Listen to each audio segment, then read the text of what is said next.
چلے آپ نے سارے بینک خالی کیے, سارا سونا وونا گھر کے پلاٹ کی فائلیں والے بیچ باچ کے تمبو لگا کے روڈ پہ آ کے بیٹھ گئے اور بیگم سے کہہ رہے ہو رہنا ہے اسی طرح رہو تمبو میں ورنہ نکلو گی. آپ کو اجازت نہیں ہے. کیوں نہیں ہے؟ یہ ٹاپک نہیں ہے میرا, کیونکہ میں نے اگر اس ٹاپک پہ چلا گیا تو یہ جو ٹاپک آج لے کے چل رہا ہے وہ چینج ہو جائے گا. بس ابھی فی الحال یقین کر لیں کہ مولوی صاحب اگر کہہ رہے ہیں تو علم کی بنیاد پہ کہہ رہے ہوں گے. تو یہ نبی کے لیے اللہ نے اس طرز زندگی کو سیلیکٹ کیا ہے, میرے اور آپ کے لیے یہ نہیں ہے. ہمارے اور آپ کے لیے کہ تمیز سے اچھے بچوں کی طرح کماؤ, کچھ جمع بھی کرو, خرچ بھی کرو, گھر والوں پہ ہاتھ بھی کھلا رکھو, اچھے بچوں کی طرح اس طرح سے زندگی گزارو, فنٹر بننے کی کوشش فرض واجب نماز روزہ یہ پورے کرو بس. لیکن نبی کا معیار اونچا تھا.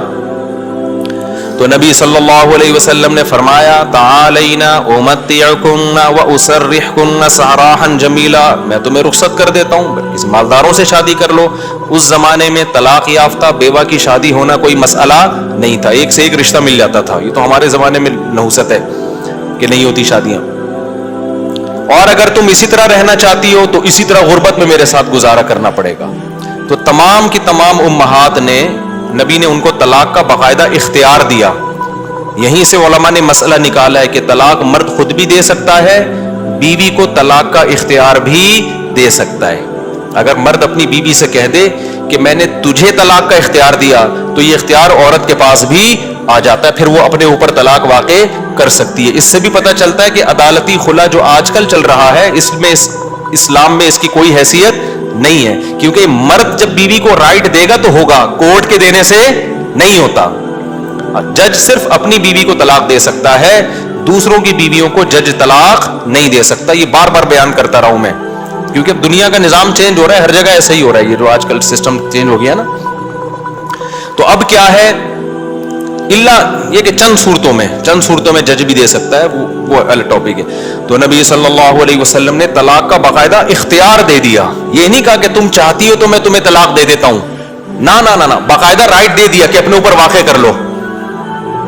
حضرت عائشہ رضی اللہ تعالی عنہا کا جب نمبر آیا, اچھا عورت اگر اسی مجلس میں وہ اختیار واپس کر دے تو ختم ہو گیا اختیار. مرد نے جس مجلس میں اختیار دیا نا اس مجلس کے ساتھ رہتا ہے. ہمیشہ کے لیے دے دیا تو ہمیشہ کے لیے, مجلس کے ساتھ دے دیا تو جب تک اس مجلس میں ہے طلاق واقع کر سکتی ہے, جب مجلس ختم ہو گئی تو طلاق کا آپشن بھی ختم. تو نبی نے حضرت عائشہ کو سے بھی فرمایا کہ تمہیں بھی میں اختیار دیتا ہوں, لیکن آپ نے فرمایا جلد بازی نہ کرنا. کیا مطلب؟ جلدی میں یہ نہیں کہہ دینا کہ بھئی مجھے نبی قبول ہیں, ایسا نہ ہو. کم عمر تھی نا حضرت عائشہ, ایسا نہ ہو جلد بازی میں فیصلہ کرو پھر دوبارہ کل فاقے پڑیں, پھر بولو بھائی کہ یہ میں نے فیصلہ کیا تھا, غلط کر دیا تھا. اس لیے آپ نے فرمایا اپنے گھر میں پہلے مشورہ کر لو. حضرت عائشہ سے فرمایا اپنے گھر میں جا کے مشورہ کر لو, مشورے کے بعد سوچ سمجھ کے ایک رائے قائم کرو کہ اسی فقر و فاقہ میں 40 دن چولہا نہیں جلے گا, اسی میں گزارا کرنا ہے یا مجھ سے طلاق لے کے کہیں اور شادی کرنی ہے. جلدی میں فیصلہ نہ کرو. حضرت عائشہ کو اتنا غصہ آیا نا نبی کے اس بات پر, فرمایا افیکا اشاور, آپ کے بارے میں مشورہ کروں گی میں, یعنی پیغمبر کے بارے میں اپنے ابا اماں سے جا کے مشورہ کروں گی کہ رہنا کہ نہیں رہنا. کوئی مشورہ نہیں کرنا, رہنا ہے. یہ جو غیر مسلم طنز کرتے ہیں نا کہ پیغمبر نے شادی کی اتنی کم عمر میں, اتنی بڑی عمر میں ایک 9 عمر لڑکی سے, تو اس 9 عمر لڑکی کو طلاق کا اختیار دیا جا رہا ہے اور وہ کہہ رہی ہے کہ آپ کے بارے میں نے کسی سے مشورہ نہیں کرنا. یہ سوال ہی غلط ہے. افیکا اشاور, یہ کیسے ہو سکتا ہے؟ آپ جیسا شوہر مجھے کہاں ملے گا؟ کوئی مشورہ نہیں, آپ کے ساتھ ہی رہنا ہے. تو یہ غیر مسلم جو اعتراض کرتے ہیں نا نبی پر, یہ مدعی سست اور گواہ چست, جس کے حق کی بات کر رہے حضرت عائشہ کی کہ معاذ اللہ ان کے ساتھ ظلم ہو گیا کہ کم عمر میں اتنی بڑی عمر سے شادی کرا دی ان کی. اس کم عمر کو تو یہ احساس نہیں ہو رہا, ان کو تو یہ ہو رہا ہے کہ اس سے اچھا رشتہ میرے لیے اس کائنات میں کوئی نہیں ہے. ہندو اور عیسائی کو اعتراض ہو رہا ہے کہ بچی پہ کیا ہو گیا؟ ظلم ہو گیا. اس کو کہتے ہیں مدعی سست اور گواہ بولو چست. جیسے کہ آپ لوگ بالکل بھی چست لگ نہیں رہے ہو مجھے اس وقت تراویح کی وجہ سے. تو یہ خود ہمارے پیغمبر کی ایک بہترین سیرت ہے کہ اتنی عمر میں ہو کے ایک کم عمر سے 9 عمر سے نکاح کیا, اور کھلانے پلانے کو بھی کچھ نہیں ہے, اور 8 سوکنے بھی ہیں. پھر بھی وہ کہہ رہی ہیں کہ آپ کے بارے میں مشورہ بھی نہیں کرنا میں نے. حالانکہ اب تو زندگی گزار چکی تھی نبی کے ساتھ. اگر وہ شروع میں فیصلہ معاذ اللہ غلط ہو گیا تھا شادی کا, تو اب تو ٹائم گزر چکا تھا نا, اب تو آپ کے پاس آپشن تھا بھائی میں نہیں رہتی. وہ کہہ رہی ہیں آپ کے بارے میں میں نے مشورہ بھی نہیں کرنا, اور یہ ناممکن ہے. یہ کیسی بات آپ کر رہے ہیں, میں آپ کے بارے میں کیسے مشورہ کر سکتی ہوں؟ خدا کی قسم کسی غیر مسلم میں غیرت ہوگی نا, غیرت, بھٹ دھرم اور ضدی نہ ہو. اس بات کو پیغمبر کی نبوت کی دلیل سمجھ کے محمد صلی اللہ علیہ وسلم پر ایمان لے کر آئے گا کہ آپ جیسی پاکیزہ سیرت اور آپ جیسے کامیاب شوہر اس کائنات میں گزرے نہیں ہیں. آج کوئی 50 سال کا 9 سال کی سے کر کے دکھائے, چند دن گزارے اور کھلانے کو روٹی بھی نہ ہو, اچھی بلا جو بیوی ہوگی نا وہ مارکیٹ سے کیا ہو جائے گی, شارٹ ہو جائے گی. بلکہ آج جو مارکیٹ سے شارٹ ہو رہی ہیں بیویاں وہ والی ہو رہی ہیں جو جوڑ کی شادیاں ہیں, جو ظاہری اعتبار سے بھی جوڑ کی شادیاں. 25 سال کے لڑکے کی 24 سال کی لڑکی سے شادی ہو رہی ہے, 25 سال کا یہ PhD بھی ہے, پروفیسر بھی ہے اور کروڑ روپے کما بھی رہا ہے, اور بیگم غریب بھی ہے. پھر بھی جس دن مارکیٹ سے آٹا شارٹ ہوا بیگم اسی دن مارکیٹ سے شارٹ ہو گئی. آٹا شارٹ ہونے کی فکر اتنی نہیں ہوتی جتنی اس کو بیگم کے شارٹ ہونے کی. ہمارے پاس تو کیسز آ رہے ہیں نا, کورٹ میں بھی آ رہے ہیں. ذرا سا بے روزگار ہوا بیگم شارٹ. وہ کہتی تیرے میں ہے کیا جو میں تجھ سے تیرے ساتھ رہوں, ایک آٹا تیرا تھا وہ بھی نہیں ہے بھائی. تو یہ محمد صلی اللہ علیہ وسلم کے بہترین شوہر ہونے کی دلیل. میدان جنگ میں آپ سے بہترین کمانڈر کوئی نہیں, سیاست میں آپ سے بہترین سیاست کسی کے پاس نہیں, گھر میں آپ سے بہترین شوہر کوئی نہیں. ایک ہی وقت میں تمام بہترین صفات اللہ نے اکیلے محمد صلی اللہ علیہ وسلم میں جمع کر دی, جبکہ اسباب اور وسائل بالکل بھی نہیں ہے. اسباب اور وسائل تو پیسے کو بولتے ہیں نا, وہ بالکل بھی نہیں ہے. اب میں وہ اس واقعے کی طرف آتا ہوں. اب مجھے بتاؤ, ہاں تو میں آپ سے یہ کہہ رہا تھا کہ بیگم صاحبہ کو خوب اچھا کھلائیں, جو خود پہنے اس کو پہنائیں, جو خود کھائیں اس کو کھلائیں. لیکن قدرت کی طرف سے اگر غربت آ گئی ہے بھائی تو پھر ٹینشن لینے کا نہیں ہے. پھر بیگم اگر کہتی ہے نہیں رہنا, کوئی بات نہیں بیگم, میں تو یہی کچھ کھلا پلا سکتا ہوں, رہنا ہے رہو, نہیں تو پتلی گلی سے نکلو, ہم کسی اور سے شادی کر لیں گے. ایک دم سے نہ نکال دو, پہلے مجھ سے مشورہ لے لینا. بعض دفعہ خواتین غصے میں بھی کہہ رہی ہوتی ہیں مجھے چھوڑ دو, ایک دم وہ غصے میں کہہ رہی ہوتی ہیں, 4 دن کے بعد ان کا موڈ بدل جاتا ہے. خود سے کچھ نہ کرو, مشورہ لے لیا کرو. میرا تو مقصد صرف یہ بتانے کا ہے کہ ٹینشن لینے کا نہیں ہے. ایک تو بے روزگاری کی ٹینشن, اوپر سے ایک اور ٹینشن اپنے اوپر مسلط کرو تو پاگل ہو جاؤ گے. ٹینشن وینشن نہیں, ٹینشن صرف ایک چیز کی لینی ہے بھائی, وہ جو حدیث میں آتا ہے من کانت الآخرۃ ہمہ, جس نے آخرت کو اپنی ٹینشن بنا لیا تو اللہ اس کی تمام ٹینشنوں کو ختم کر دیتے ہیں, اس کی فکریں سمیٹ دیتے ہیں. ہماری ٹینشن بس یہ کہ آخرت میں بخشش ہو جائے. نہ بیگم ٹینشن ہے ہماری, نہ بچے ہماری ٹینشن ہے, نہ کوئی اور ہماری ٹینشن ہے, نہ گورنمنٹ ہماری ٹینشن. میری ٹینشن یہ ہے کہ مجھ سے قیامت کے دن سوال ہوگا, میں اس سوال میں پورا اترتا ہوں یا نہیں. اب آٹا مہنگا ہونے کی ٹینشن ہم کیوں نہیں لے رہے کہ ہماری وجہ سے نہیں ہوا, میری وجہ سے ہوا ہوتا نا تو میں ٹینشن لیتا کہ آخرت میں چترول کس کے لگیں گے, میری وجہ سے تھوڑی ہوا ہے. اب اگر ہمارے پاس مسائل ہیں تو مہنگا آٹا خریدیں گے, وسائل نہیں ہیں تو بیگم کو بولیں گے پاپے چائے میں ڈبو کے, پاپے بھی آٹے کے بنتے ہیں. آہستہ آہستہ, اللہ نہ کرے ہمیں وہ حالات نہ آئے, ابھی تو اللہ کھلا پلا رہا ہے, لیکن اگر اللہ نہ کرے خدا نہ خواستہ ایسے حالات آئیں تو بھائی وہی گزارا کرو, 2-3 کھجوریں کھا لیا کرو صبح شام. مرتا نہیں ہے بھوک سے اتنی جلدی انسان, اور جب آپ بھوکے رہو گے نا ایک دم کولیسٹرول کم ہوگا, جوان ہو جاؤ گے. میں آپ کو بتاؤں, ابھی تو ڈاکٹر کہہ رہے ہیں کہ بھوکا رہنے سے بہتر کوئی جوان ہونے کا نسخہ نہیں ہے, تو ڈاکٹر بھی اس طرف آ گئے, اگرچہ کھا دبا کے رہے ہیں, وہ بھی مشورے اس طرح کے دے رہے ہیں. تو خیر, اب دیکھو حضرت ابو سعید خدری رضی اللہ تعالی عنہ نبی کے پاس آئے, سارا گھر لٹا دیا. ایسے موقع پہ جب کوئی آئے گا تو اس کو کیا مشورہ دیا جائے گا, بھائی سب سے زیادہ ان کو راشن دیا جائے, تسلیاں دی جائے. لیکن نبی کے سامنے آئے, ہاتھ پھیلایا, یا رسول اللہ میری ماں نے بھیجا ہے, باپ بھی شہید اور بھائی بھی شہید, اور احد میں آپ کی خاطر شہید ہوئے ہیں, آپ نے کہا تھا لڑائی کے لیے جاؤ. نبی نے فرمایا من یستعفف یعفہ اللہ, یاد رکھو جب تک آخرت میں ایمان نہیں ہے نا, غیرت کے علاوہ سب کچھ آئے گا آپ کے اندر. میں نے بڑے بڑے لالچی لوگ دیکھے, داڑیاں ٹوپیوں والے ہیں, ایسے نور ان کے چہروں پہ برس رہے ہوتے ہیں نا, آدمی کہتا ہے پتہ نہیں کہاں سے نور کی کریمیں لگائی ہیں اس نے. ایسے مکار لچڑ ہوتے ہیں نا کہ آپ کی سوچ ہے مذہب کا منجن بیچتے ہیں. میں نام لے کے بتا سکتا ہوں کون کون یہ کام کر رہا ہے, لیکن فتنہ کھڑا ہو جائے گا. نام لے کے بتا سکتا ہوں کون داڑھی ٹوپی کا منجن بیچ رہا ہے.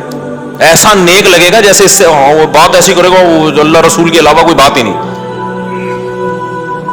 مجھے ڈر لگتا ہے غصے میں کہیں میرے منہ سے نام نہ نکل جائے ان لوگوں کا, لیکن ایک بڑا فتنہ کھڑا ہو جائے گا, اس لیے نام نہیں لے رہا میں.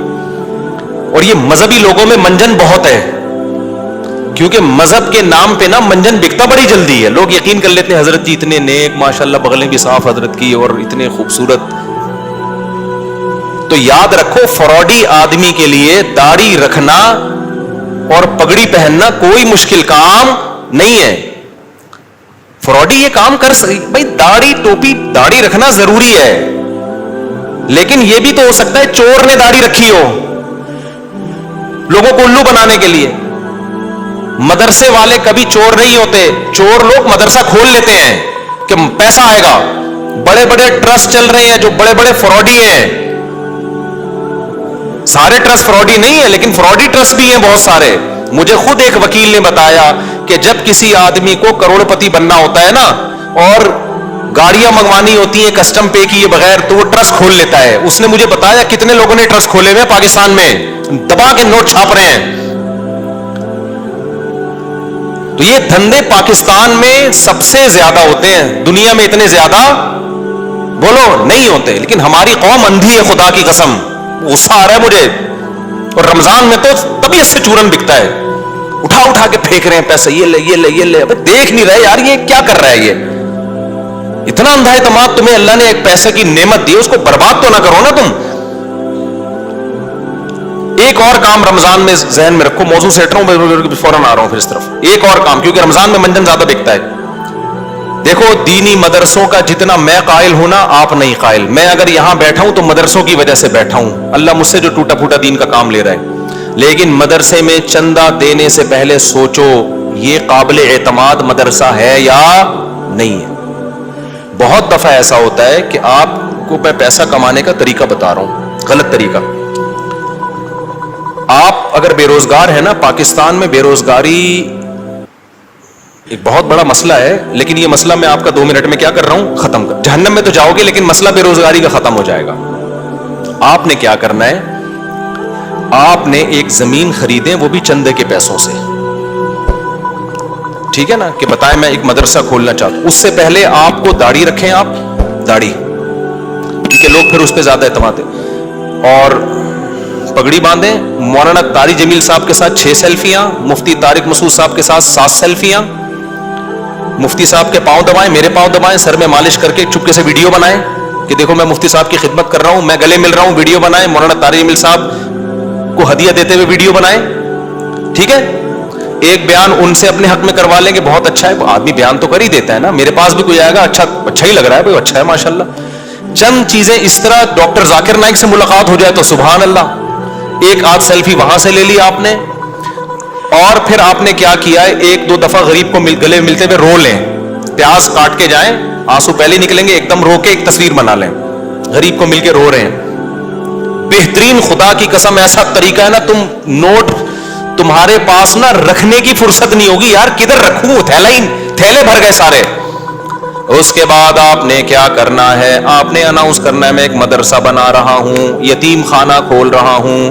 آپ نے 4 دیواری کھڑی کی, اس میں 4-6 یتیم بچے, آپ جائیں وہاں سے کچھ بچے ادھار لیں. ادھار کا مطلب کوئی اپنے بچے دیتا تھوڑی ہے, ان کو بولیں کہ ہم کچھ دن ان کو کھلائیں گے پلائیں گے, تو مائیں دے دیتی ہیں چلو یار کچھ دن کیا, وہ قرآن بھی پڑھائیں گے, تو قرآن پڑھ رہے اس بہانے.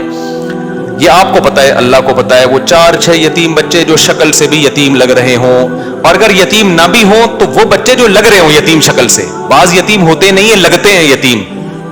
اللہ کی طرف سے ڈیزائننگ کچھ اس طرح کی ہوتی ہے, وہ لگ کیا رہے ہوتے ہیں, یتیم لگ رہے ہوتے ہیں. رمضان میں بہترین بزنس. تو آپ نے وہ 4 دیواری میں 8, 10, 15, 20 جتنے ہو سکے, ایک بھی لے آؤ گے نا تو دھندا تو چلنا شروع ہو جائے گا. وہ یتیم بچے لا کے ڈال دیے. پھر اس کے بعد آپ اپنی 2-4 نمازوں کی تصویریں دعا مانگتے ہوئے, ٹھیک ہے نا. اور پھر آج کل خلافتیں بھی مل جاتی ہیں, ایک آدھ بزرگ کے تھوڑا سا کچھ آپ جو 2 نمبر قسم کے بزرگ ہوتے ہیں ہدیے ودیے دیے اور تھوڑا سا خلافت لے لی, وہاں سے اس کے بعد پھر میرے بھائی اب جو آپ کے پاس پیسہ آئے گا نا, آپ آگے آگے اور پیسہ آپ کے پیچھے پیچھے. لوگ کہیں گے یار یہ میری طرف سے بکرا, 10 20 لوگ بکرے لا رہے ہوں گے, 9 بکرے آپ کے گھر میں, 1 بکرا کاٹ کے بچوں کو کھلا دو. لوگ سمجھ رہے ہوں گے دیکھو بکرا کھلا رہا ہے نا, یہ لوگ یہ تھوڑی دے رہے ہوں گے کم بخت کھلا کتنا رہا ہے, اور 9 تو گھر میں پہنچائے ہیں اس نے, اور وہ قصائیوں سے ان کے رابطے ہیں, وہ بک رہے ہیں مارکیٹ میں. گاڑیاں بڑی بڑی لینڈ کروزر جیسی گاڑیاں, بھائی کس کی, مدرسے کی گاڑی ہے. بھائی تیرا ابا تو سائیکل بھی نہیں چلاتا تھا, تیرے پاس اتنی بڑی گاڑی کہاں سے آ گئی, تو کون ہوتا ہے مجھ سے پوچھنے والا. وہ یہ جواب دے گا.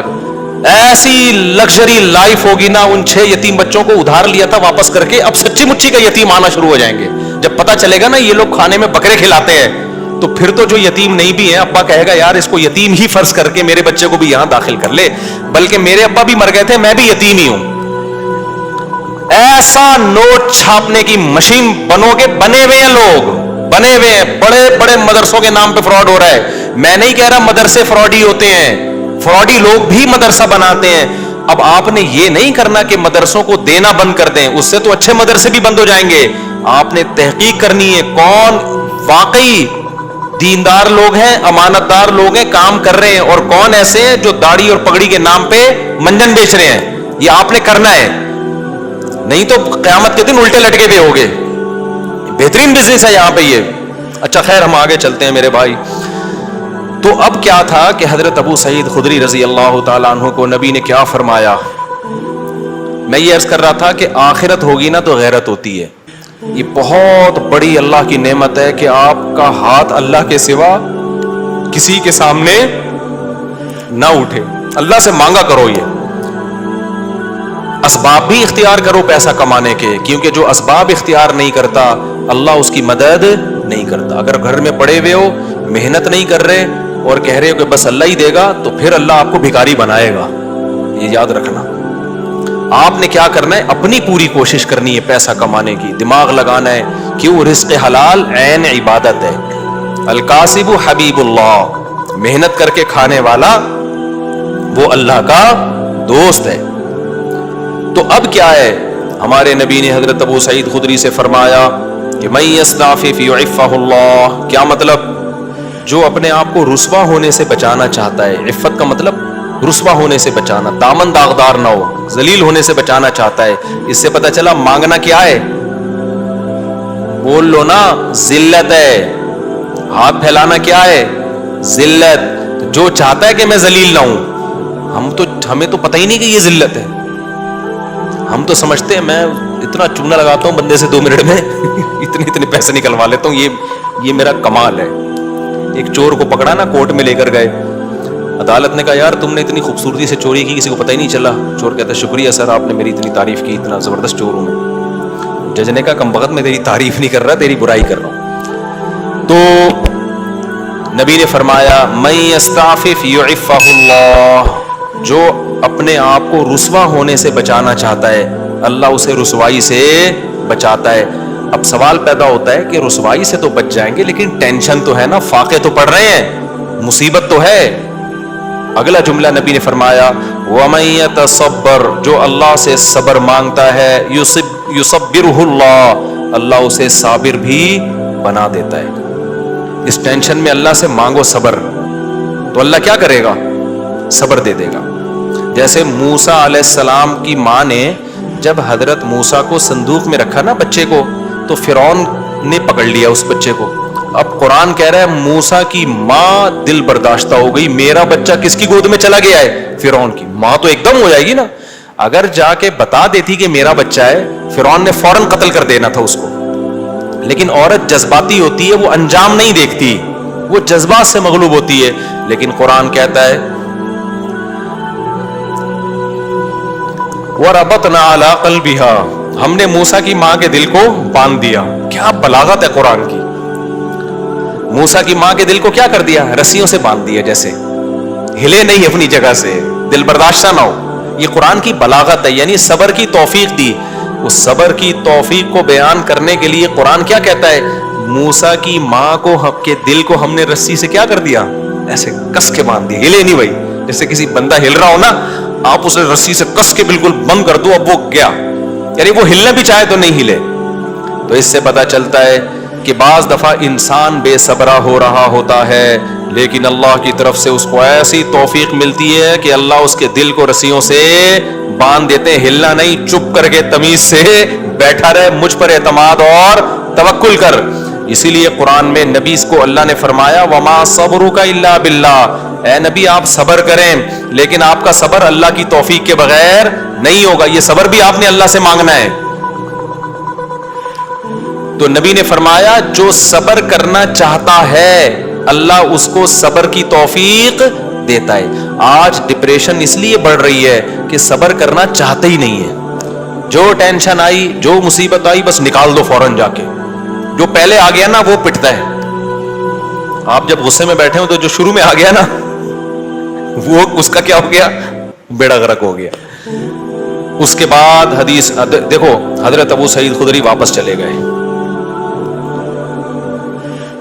کیوں؟ نہ ماں نے کوئی اعتراض کیا, نہ 10 سال کے بچے نے کوئی اعتراض کیا. کیوں؟ لیڈر کو دیکھ رہے تھے کہ لیڈر ہم سے زیادہ قربانی دے رہے, اور آپ کی صداقت پہ ایک یقین تھا. حدیث میں آتا ہے کہ حضرت ابو سعید خدری نے زندگی بھر کسی سے نہیں مانگا, یہاں تک کہ اپنا کوڑا بھی گرتا تھا نا اونٹ سے تو نیچے اتر کے اٹھاتے تھے, وہ کوڑا بھی نہیں مانگتے تھے کسی سے. حالانکہ یہ تو ٹھیک ہے کوئی کوڑا دے دو مجھے میرا کوڑا, لیکن نہ نہ نہ نہ نہیں, تو مطلب نہیں, اب سب کچھ خود کرنا ہے, اب نہیں مانگنا کسی سے کوڑا. وجہ کیا ہے؟ لیڈر کی طرف سے موٹیویشن مل رہی ہے, کیونکہ پتا ہے لیڈر یہ بات بتانے کے پیسے بولو نا نہیں لے رہا, اور دیکھ رہے ہیں کہ ہمارے گھر میں فاقہ ہے تو لیڈر کے گھر میں اس سے زیادہ فاقہ ہے, اس سے زیادہ فاقہ ہے. تو اس لیے آپ اگر گھر میں سربراہ ہے نا, بچوں کو انسان کا بچہ بنانا چاہتے ہیں تو پہلے خود انسان کا بچہ بننا پڑے گا. یہ میں اصل میں ایکچولی میں یہ کہنا چاہ رہا تھا, جس کے لیے پورا میں نے واقعہ سنا. اصل آپ کون سا میدان جنگ میں جا رہے ہو, جہاد میں جا رہے ہو, ماں باپ اور بھائیوں کو کٹوا رہے ہو آپ. تو ایکچولی جو میں بات عرض کرنا چاہ رہا تھا کہ اگر آپ چاہتے ہو کہ آپ کی بیوی انسان کی بچی بن کے رہے تو آپ کو پہلے انسان کا بچہ بننا پڑے گا. آپ چاہتے ہو کہ میرے گھر میں اخلاق کا ماحول ہو, تمیز سے بات کیا کریں, تو پہلے آپ کو تمیز سے بات کرنی پڑے گی. آپ بیگم سے کہہ رہے ہو تمیز سے بات کرو, اس کا مطلب آپ خود ہی تمیز سے بات نہیں کر رہے. وہ تو آپ کا ایٹیٹیوڈ دیکھ رہی ہے نا.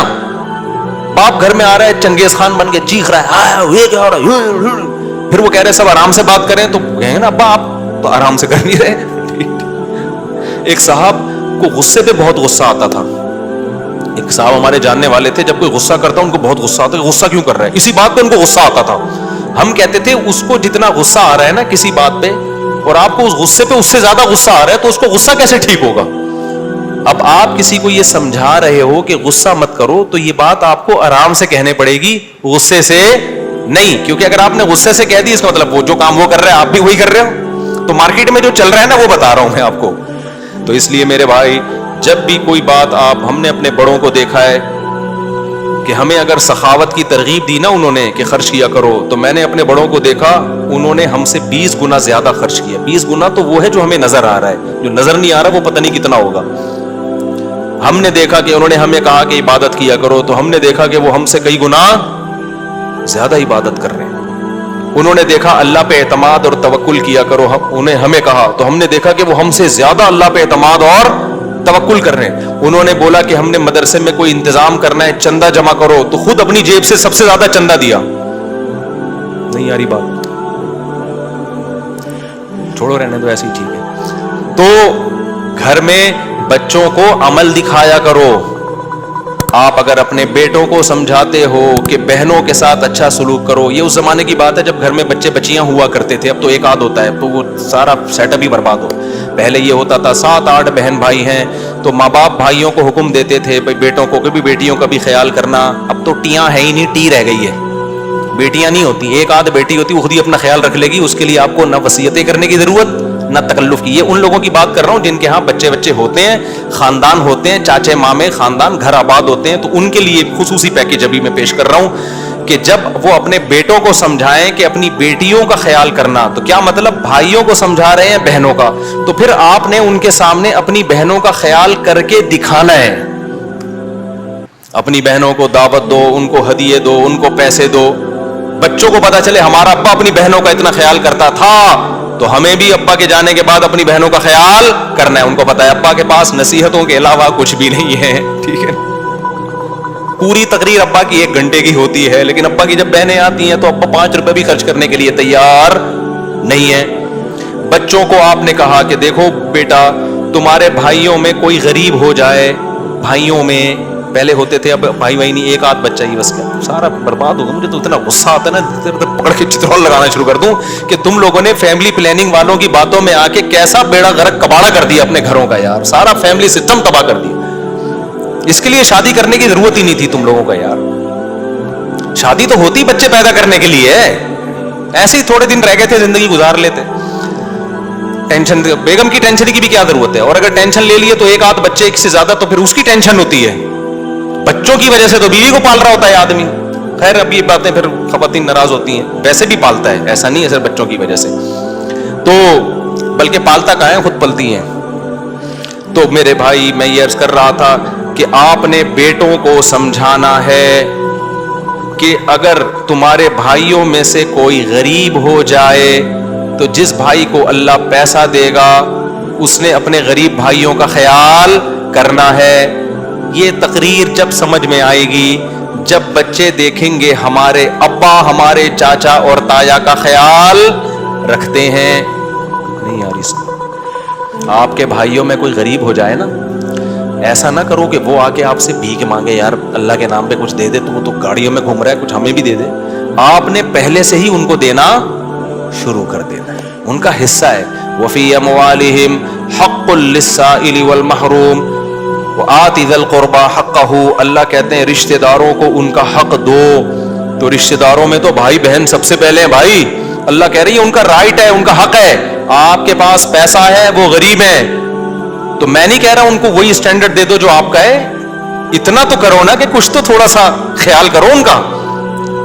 ایک کے پاس پیسہ آ جاتا ہے, دوسرا پیچھے پڑا ہوا ہوتا ہے, اور وہ کہتے ہیں تجھے ضرورت کیا ہے, تو ضرورت کیا. بھائی بھائیوں کو بہنوں کو ضرورت کی وجہ سے نہیں دیا جاتا. کس وجہ سے دیا جاتا ہے؟ رشتے کی وجہ سے دیا جاتا ہے. یہ اللہ کا حکم ہے. اگر آپ آخرت پر ایمان رکھتے ہو آپ کو یہ کرنا پڑے گا. نہیں رکھتے تو جیسے انگریز زندگی گزار رہا ہے, وہ بیوی کو بھی نہیں کھلاتا, وہ ماں باپ کو نہیں کھلاتا, تو آپ بھی نہ کھلاؤ. تو ایک فیصلہ کر لو.